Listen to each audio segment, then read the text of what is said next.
নমস্কার বন্ধুরা, কথক কৌশিকের গল্পের আসরে আপনাদের স্বাগত। আশা করি আপনারা সবাই সুস্থ আছেন।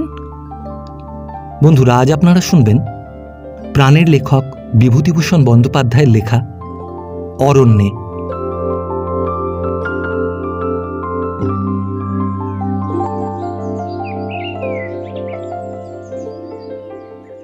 বেশি দিনের কথা নয়, গত ফাল্গুন মাসের কথা।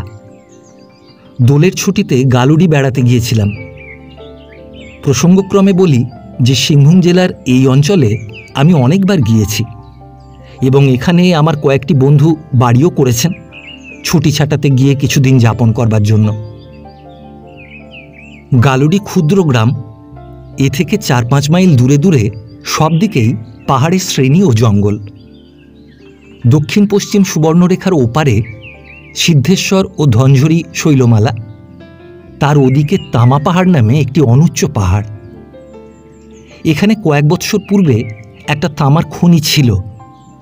কোম্পানি ফেল হয়ে যাওয়াতে ঘরবাড়ি, কারখানা, চিমনি, ম্যানেজারের বাংলো সবই পড়ে আছে, মানুষজন নেই। জায়গাটার নাম রাখা মাইন্স। এই নামে একটা ছোট রেল স্টেশনও আছে 1.5 মাইল দূরে। রাখা মাইন্স ও তার আশেপাশে ঘন জঙ্গল ও পাহাড়, মাঝে সাঁওতালি বন্য গ্রাম। এইসব বনে হস্তি আছে, শঙ্খচূড় সাপ আছে, ভাল্লুক তো আছেই। এই জঙ্গলে যখন তখন চলাফেরা করা বিপজ্জনক। বন্দুক না নিয়ে কখনো যাওয়া উচিত নয়। এই পরিত্যক্ত নির্জন স্থানে একটা ভগ্নপ্রায় খড়ের বাংলোতে এক মাদ্রাজি কবিরাজ থাকতেন। তার সঙ্গে বেশ আলাপ হয়েছিল। তার মুখে গল্প শুনেছি কিছুদিন আগে 2 বুনো হাতির লড়াই হয়েছিল পুরনো কারখানার কাছে। 2 দিন ধরে লড়াই হয়। শেষকালে একটা হাতি মারা যায়। বেশি রাত্রে তার বাংলোর বারান্দায় বাঘ ডাকে। সম্পূর্ণ দিনের আলো না ফুটলে তিনি কখনো বাংলোর বারান্দার দিকের দোর খোলেন না। আমি ইতিপূর্বে অনেকবার যখন গালুড়ি গিয়েছি তখন রাখা মাইন্স ও তার আশেপাশের বনে বেড়াতে গিয়েছি একা একা। একা যাওয়ার কারণ প্রথমত তো ওসব বনের মধ্যে স্বাস্থান্বেষী অজীর্ণ রোগগ্রস্ত শৌখিন কলকাতার বাবুরা পায়ে হেঁটে যেতে রাজি হন না। দ্বিতীয়ত, গভীর বনের মধ্যে বেড়ানোর শখও সবার থাকে না। এতে তাদের দোষ দেওয়া চলে না অবশ্য। অনেকবার বেরিয়ে বনের মধ্যে কিছু কিছু জায়গা পরিচিত হয়ে গিয়েছিল। পরিচয় যখন ঘনিষ্ঠ হয় তখন লোকে স্বভাবতই সেখানে একটু অসতর্ক হয়ে পড়ে। আমিও তাই হয়েছিলাম। ওদেশে বনে বেড়াতে হলে সাধারণত সকালের দিকে যাওয়াই নিয়ম। বেলা 2-3টের পর, অর্থাৎ পড়ন্ত বেলার দিকে বনের মধ্যে থেকে বেরিয়ে লোকালয়ের দিকে আসাই ভালো। প্রথম প্রথম এই নিয়ম খুবই মেনে এসেছি। একজন করে সাঁওতাল গাইড সঙ্গে না নিয়ে বনে যেতাম না। একবার সিদ্ধেশ্বর ডুংরি বলে প্রায় 1500 ফুট উঁচু একটা পাহাড়ের চূড়ায় উঠেছিলাম। সেবারও সঙ্গে ছিল একজন সাঁওতাল ছোকরা। পাহাড়ের উপর অনেক উঁচুতে বুনো হাতি চারা কেঁদ গাছ ভেঙে দিয়েছে। সেই পথ প্রদর্শক সাঁওতাল ছোকরা আমায় দেখায় চিহড় ফল, একরকম বুনো শিমের মতো ফল। তার বীজ পুড়িয়ে খেতে ঠিক গোল আলুর মতো। সেই পুড়িয়ে খাইয়েছিল পাহাড়ের ওপরকার জঙ্গল থেকে সংগ্রহ করে। পাহাড়ের এক জায়গায় একটি গুহা দেখিয়ে বলেছিল এ গুহা এখান থেকে সুবর্ণরেখার ওপার পর্যন্ত চলে গিয়েছে। এসব অঞ্চলের প্রাকৃতিক দৃশ্য বড় সুন্দর। যারা ঘন অরণ্যানী, নির্জন শৈলমালার সৌন্দর্য ভালোবাসেন তাঁদের এসব স্থানে আসা দরকার। বনের মধ্যে মাঝে মাঝে ক্ষীণকায় পার্বত্য নদী, হয়তো হাঁটুখানেক জল ঝিরঝির করে বইছে পাথরের নুড়ির ওপর দিয়ে। দুধারেই জনহীন বনভূমি, কেঁদ, পলাশ ও শালের জঙ্গল, ঘন ও প্রস্তরাকীর্ণ কত বিচিত্র বন্য পুষ্প, বন্য শেফালির বন। বারবার যাতায়াত করতে করতে ভয় ভেঙে গেল। যখন নিজের চোখে কখনো ভাল্লুক দেখলাম না বা বুনো হাতির তাড়া সহ্য করতে হলো না, তখন মনে হলো অনর্থক কেন একজন গাইড নিয়ে গিয়ে পয়সা খরচ করা? যেতে হয় একাই যাব। অর্থ ব্যয় ছাড়া গাইড নিয়ে ঘোরার অন্য অসুবিধাও ছিল। ধরুন, এক জায়গায় চমৎকার বন্য পুষ্পের শোভা, পাহাড়ের নীল চূড়া সুনীল আকাশে মাথা তুলে দাঁড়িয়ে, নিকটেই ক্ষুদ্র পার্বত্য ঝর্ণার মৃদু কলধ্বনি, বনস্পতিদের শাখায় শাখায় বন্য পাখির কূজন। আমার মনে হলো এখানে অদূরবর্তী শিলাখণ্ডে পিয়াল গাছের স্নিগ্ধ ছায়ায় কিছুক্ষণ চুপ করে বসে থাকি, আপন মনে প্রকৃতির এই নিরালা রাজ্যে বসে বনবিহঙ্গ কাকলি শুনি। কিন্তু গাইড দুদণ্ড স্থির হয়ে বসতে দেবে না, বলবে, চলো বাবুজি চলো, এখনো অনেক পথ বাকি। তাছাড়া সঙ্গের লোক থাকলে মনের সেই শান্ত সমাহিত ভাবও আসে না। এইসব কারণে ইদানিং একাই বেড়াতে যেতাম বনের মধ্যে। কিন্তু যে ঘটনার কথা এখানে বলবো তার পূর্বে সুবর্ণরেখার ওপারে 2-3 মাইল ছাড়া একা খুব বেশি দূরে যাইনি। বড়জোর গিয়েছি সিদ্ধেশ্বর পাহাড় শ্রেণীর পাদদেশ পর্যন্ত। গেছি, আবার বেলা পড়বার অনেক আগেই সুবর্ণরেখার তীরে ফিরে এসেছি। দোলের ছুটিতে এবার গালুডি গিয়ে দেখি অপূর্ব নির্মেঘ নীল আকাশ, বনে বনে শালমঞ্জরির সুগন্ধ। নববসন্তে নতুন কচি পাতা ওঠা শাল, কেঁদ, পিয়াল, মহুয়া গাছে গাছে কুঁড়ি দেখা দিয়েছে। বসন্তের বন্যা এসেছে পাহাড়ি ঝর্ণার মতো নেমে, বিচিত্র বর্ণে, বিচিত্র শয্যায় বনে বনে। একজন বৃদ্ধা সাঁওতালের মুখে শুনেছিলাম 5 মাইল দূরে বনের মধ্যে এক জায়গায় একটা ছোটোখাটো জলপ্রপাত আছে। জায়গাটার নাম নিশি ঝর্ণা। সেখানে নাকি বন আরও ঘন। পথে এক জায়গায় পুরনো আমলের একটা দেউল আছে, ইত্যাদি। জায়গাটা দেখবার খুব ইচ্ছে হলো। দোলের আগের দিন বেলা 10টার মধ্যে কিছু খেয়ে নিয়ে জায়গাটার উদ্দেশ্যে বেরিয়ে পড়লাম। শীঘ্রই সুবর্ণরেখা পার হয়ে গিয়ে রাখা মাইন্সের পথ ধরলাম। মুসাবনি রোড, যেখানে রাখা মাইন্সের 4 নম্বর শ্যাফটের গভীর বনের মধ্যে গালুডির পাকা রাস্তার সঙ্গে মিশেছে, সেখানে পৌঁছতে বেলা প্রায় 11:30 বেজে গেল। তারপর বাঁধা সড়ক ছেড়ে দিয়ে বাঁদিকে কুলামারু বলে একটা ক্ষুদ্র বন্য গ্রাম পার হয়ে পায়ে চলা সুঁড়ি পথ ধরে ধনঝড়ি পাহাড়ের নিচেকার ঘন বনের মধ্যে ঢুকলাম। পথ যে আমার একেবারে অপরিচিত তা নয়। আর বেশি দূর অগ্রসর না হলেও কুলামারু গ্রামে সাঁওতালি উৎসবে সাঁওতালি নৃত্য দেখতে এর আগেও একবার এসেছি। সুতরাং আমার মনে দ্বিধা বা ভয় থাকবার কথা নয়, ছিলও না। কুলামারু পেছনে ফেলে এসেছি। আমার ডাইনে ধনঝড়ি পাহাড় সরু বন্য পথের সমান্তরালভাবে যেন বরাবর চলেছে উত্তর দক্ষিণ কোণ থেকে দক্ষিণ পূর্ব কোণের দিকে।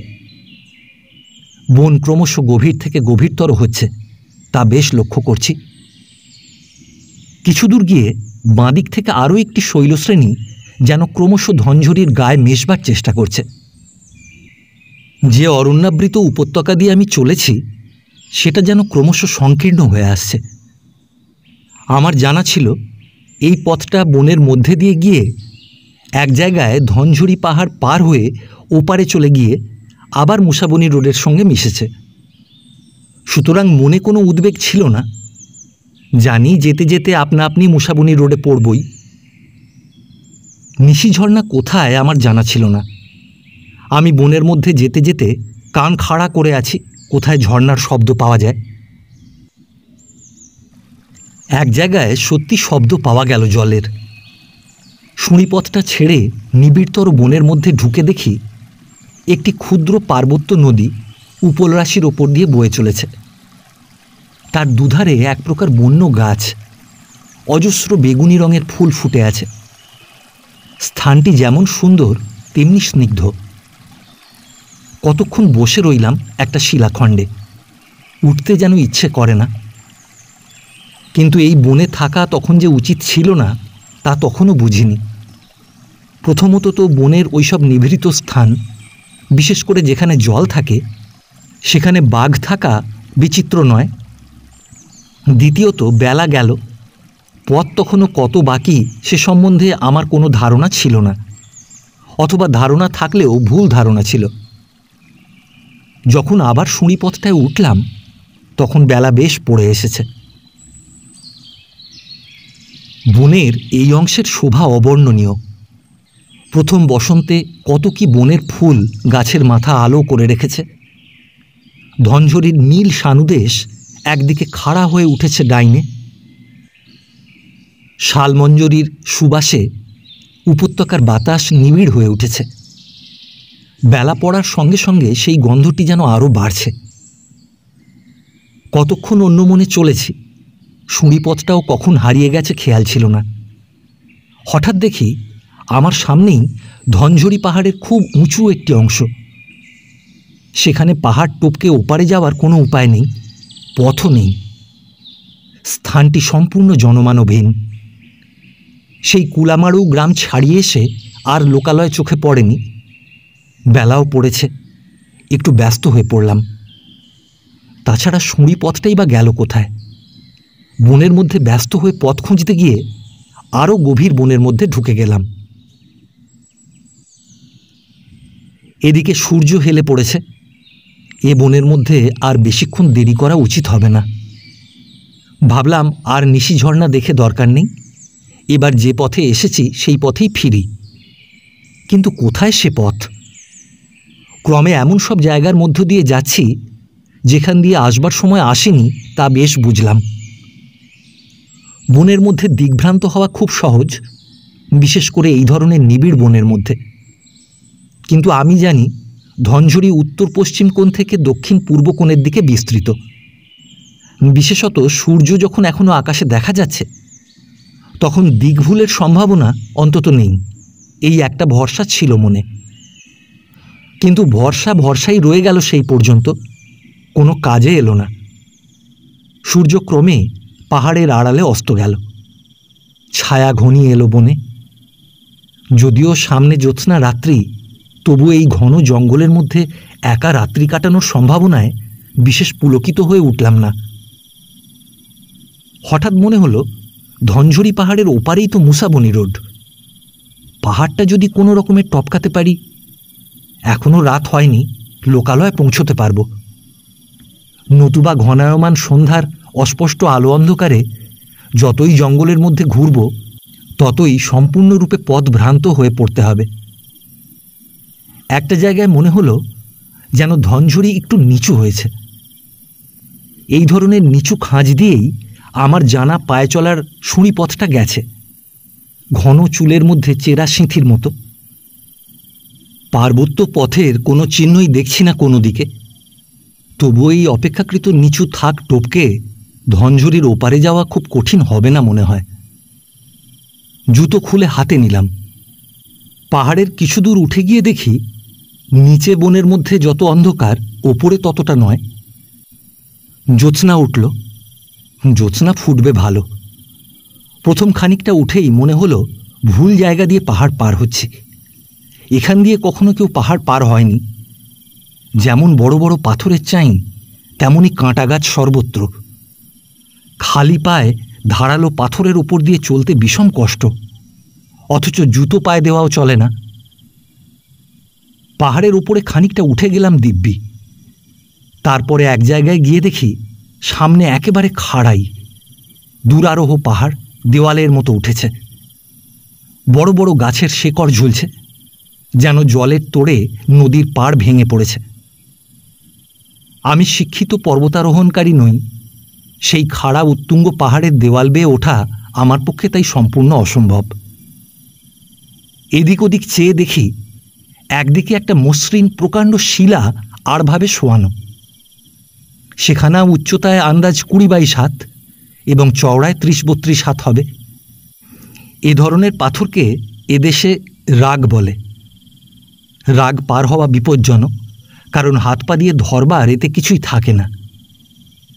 তবে এখানা অন্তত 60 ডিগ্রি কোণ করে হেলে আছে বলে ভরসা হলো। এই একমাত্র পথে পাহাড়ের ওপরের দিকে ওঠা চলবে এখন। জুতো যখন পায়ে নেই, একরকম করে 4 হাতে পায়ে হামাগুড়ি দিয়ে রাগ পার হয়ে ওপরে উঠলাম। তারপরে ওঠার বিশেষ কষ্ট নেই, শুধু অর্জুন আর শুভ্র নিষ্পত্র শিববৃক্ষের জঙ্গল।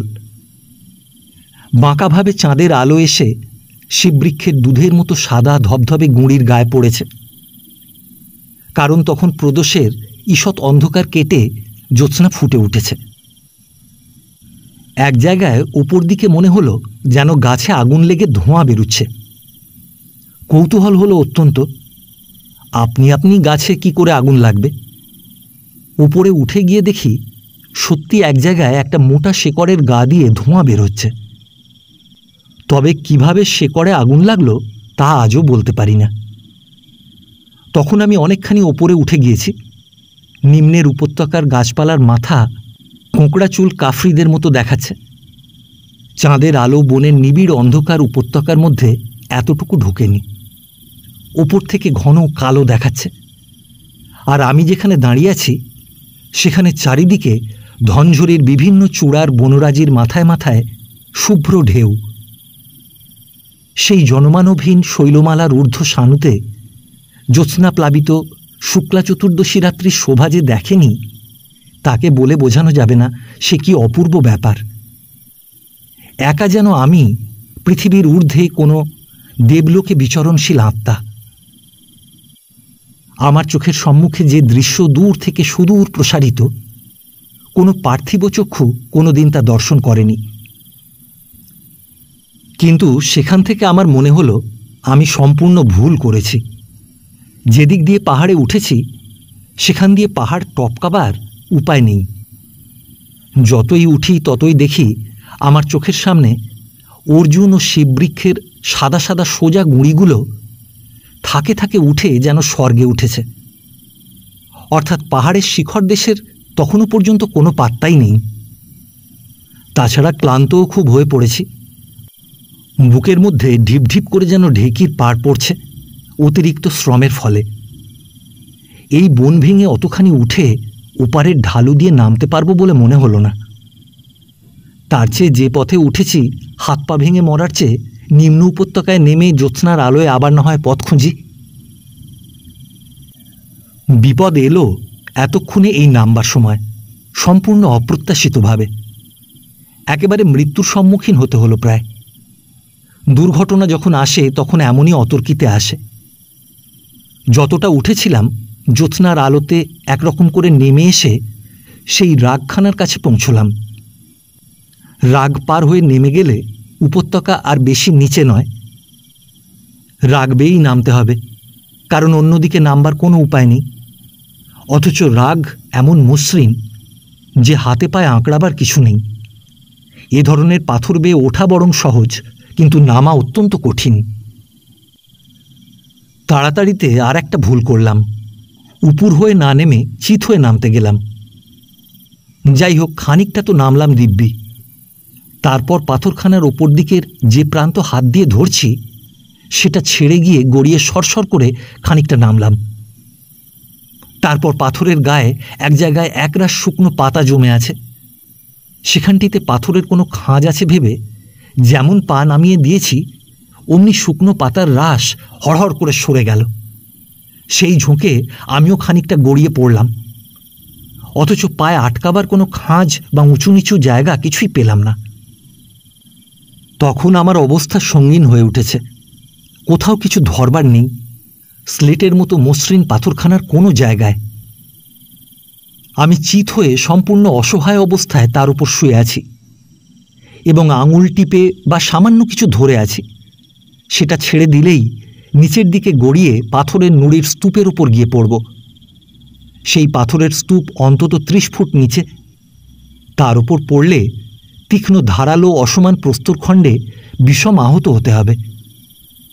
তারপর হাত পা ভেঙে পড়ে থাকলে এই জনশূন্য পাহাড়ের ওপরে কেই বা উদ্ধার করবে?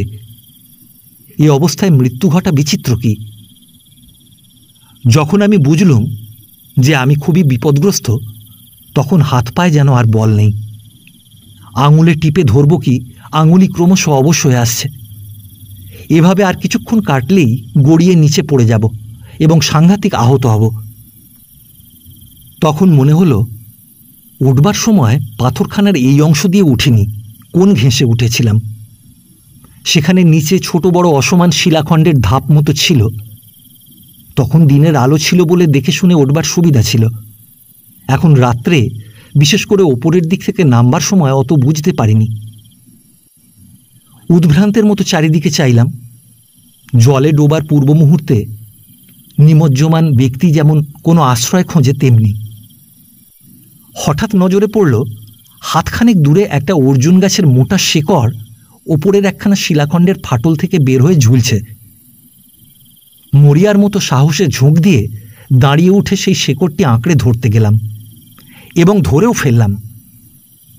এতে নিজেকে আরও বিপন্ন করেছিলাম, কারণ শেকড় হাতের নাগালে না এলে টাল খেয়ে পড়ে গিয়ে সজোরে নিচের প্রস্তররাশির উপর পড়ে চূর্ণ হয়ে যেতাম। ধীরে ধীরে গড়িয়ে পড়লে হয়তো চোট খেয়ে বেঁচে যেতাম। এতে কিন্তু বাঁচবার সম্ভাবনা আদৌ ছিল না। রাগ থেকে শিকড় ধরে নেমে এসে সর্বাঙ্গ দিয়ে যেন ঝাল বেরুচ্ছে বলে মনে হলো। নিশ্চিন্ত দুর্ঘটনার হাত থেকে পরিত্রাণ পেলে যেমন হয় মানুষে। কিছুক্ষণ বসে বিশ্রাম করে নিয়ে হাত পায়ের অবশ ভাবটা কাটিয়ে আবার নামতে আরম্ভ করলাম এবং 15 মিনিটের মধ্যেই ধনঝরির উপত্যকার সমতল ভূমিতে পা দিলাম। তখন আমার মনে সাহস বেড়ে গেছে। গুরুতর দুর্ঘটনার হাত থেকে মুক্তি পেয়ে সমতল ভূমিতে কোনো বিপদই আমার কাছে বিপদ নয়। তখন রাত আন্দাজ 10টা হবে মনে হলো। জ্যোৎস্না খুব ফুটেছে। বনের মধ্যে আগের মতো অত অন্ধকার নেই। প্রথমে সেই পার্বত্য নদীর ধারে ধারে এসে পৌঁছলাম তার জলের কলধ্বনি শুনে। জল পান করে ও মাথায় মুখে জল দিয়ে শরীর ও মন সুস্থ হলো। মনে তখন ভয় বা উদ্বেগ আদৌ নেই। সুতরাং ধীর মস্তিষ্ক নিয়ে খুঁজতে খুঁজতে সেই সুঁড়িপথটা প্রায় আধ ঘন্টা পরে বার করলাম। কুলামারেও যখন এসে পৌঁছেছি তখন রাত 12টার কম নয়। গ্রাম নিশুতি হয়ে গেছে বহুক্ষণ। আমায় দেখে গ্রাম্য কুকুরের দল মহা ঘেউ ঘেউ শুরু করলে। একটা ঘরের দাওয়ায় লোকেরা শুয়েছিল। কুকুরের ডাক শুনে তারা জাগল। আমায় দেখে তারা খুব আশ্চর্য হয়ে গেল। তাদের মধ্যে কেউ কেউ আমায় বনের মধ্যে যেতে দেখেছিল দুপুরের পর। বলল, খুব বেঁচে গিয়েছিস বাবু, শঙ্খচূড় সাপের সামনে পড়লে আর বাঁচতিস না। ধনঝরির বনে বড্ড শঙ্খচূড় সাপের ভয়। রাতটা সেই গ্রামে কাটিয়ে সকালের দিকে সুবর্ণরেখা পার হয়ে গালডিতে ফিরে এলাম।